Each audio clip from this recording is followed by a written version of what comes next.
Good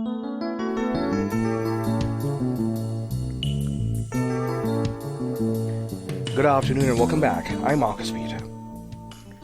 America's fertility decline is increasingly a marriage collapse. Now, we can talk about birth statistics, but the truth of it is that distinction matters because civilization can survive lean years in minimal numbers, but not for very long, especially if you surrender the very structures that allow for the rebuilding. So the CDC's provisional release of 2025 reports that 3.6 million births and a general fertility rate of 53.1 births per 1,000 women ages 15 to 44 is another annual drop. And that extends the slide that's been running for decades now. Those figures matter because there's a bigger issue at play. When the data by marital status enters the room, that fog actually starts lifting. And then we start seeing that the excuses just simply make no sense. In fact, they're embarrassing. In 2023, the birth rate for married women was 81.6 per 1,000 women.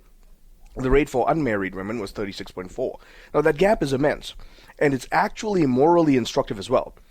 Our society may talk endlessly about things like family policy and reproductive choices. It's garbage at the end of the day. They're simply sterile phrases minted by experts.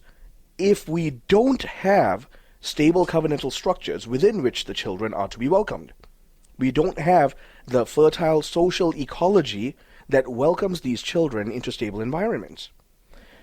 Our republic, has been trying to harvest the fruit while trying to hack at the root system of the tree. It really is embarrassing. Now, this didn't happen by accident. And it wasn't just economics. I want to point that out. America spent decades, especially since the 60s, catechizing our young people that we don't need marriage. In fact, it's a burden. We need to enter into a phase of radical self-expression and self-management. And so we've raised generations that there's no way around it. They're self-centered. And then we act surprised when they look at marriage as one lifestyle option amongst many and a burdensome one at that. We told them, this is our fault.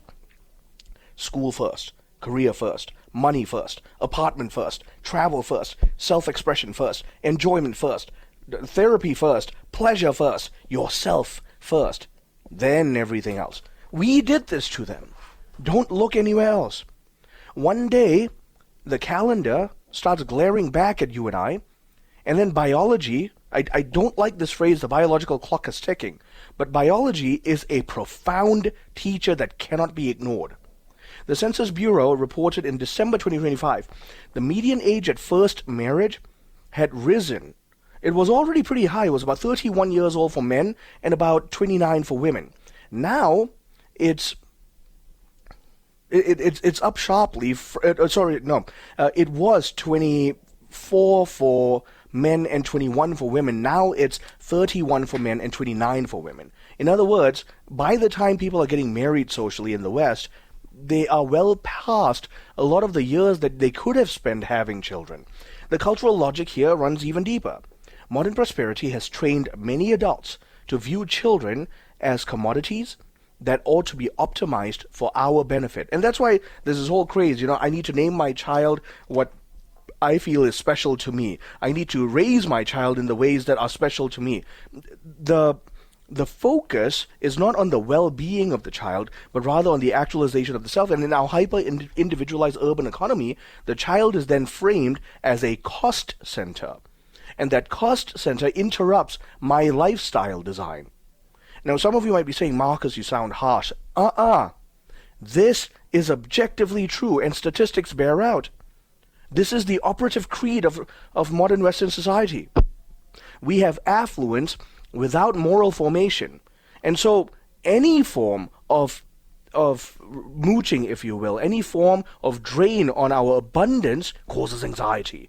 And a child can't contribute economically, and so a child causes discomfort. And when that happens, let's not surrender to that. Wealth ought to be enlarging our gratitude. Instead, as a Western culture, wealth has enlarged our cowardice. Technology has worsened the wound. Because now we have digital courtship, which, the dating apps, they serve a purpose. My bride and I personally know a lot of couples who've met on these dating apps, and they have some of the best marriages we've seen. However, the arena of digital courtship has actually trained many people to start thinking of human persons the way they browse products on Amazon. Dating apps promise efficiency to the dating process, and they deliver us a kind of disposability. I don't like this, swipe away. I like this, click and learn more. Cohabitation then enters the fray. It promises flexibility, but really it's garbage. There's no such thing as a trial marriage, because it's not a marriage. You've never given your lives to each other. You kept the back door open the whole time. And then pornography. The pleasures of sex and the pleasures of intimacy, so to speak, with none of the commitment and sacrifice. It creates a kind of impotence of the soul. And social media. Constant connection, a barrage of stimulation. So much so that you vicariously start living through other people and you forget that your life needs to be lived, and that's work. Work that needs to be done. Under these conditions, marriage seems like burdens. Marriage seems like a hard thing to do.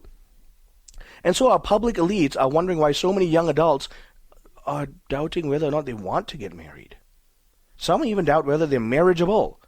We've set absurd or sometimes just insane standards. After years of teaching people that they have to market themselves as products, we're now mourning the shortage of covenant. How clever we've been. Now, for Catholics, the crisis is even more devastating. Marriage is a sacrament, a covenant that's been elevated to a sacrament, a visible proclamation that Christ binds himself to his church, and marriage mirrors that faithful and fruitful love. But U.S. Catholic marriages have fallen, stunningly, I might add. Data from the official Catholic directory, about 426,000 marriages in 1970, but 267,000 in 2000, 108,000 in 2025 figures thus far.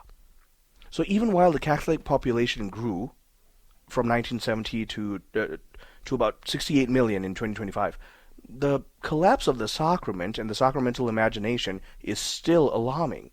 So no, all things are not good. We still need to fix so much, because we're going to have institutional effects. Fewer marriages mean fewer stable homes, means fewer children, fewer baptisms, fewer children formed in discipline, love, and prayer. Fewer children become fewer priests. Fewer priests become fewer parishes. I mean, the cascade just rolls on. If you want to know what has caused the decline and suffering within our church, my friends, let us all look in the mirror. And the worst part is, we still try to maintain our institutions as they exist right now, but then we tell ourselves and we tell our children they're incapable of handling the hard truths. And so what do? We give them a cotton candy version of the faith. We teach the lowest common denominator. We give them a watered-down version of catechesis.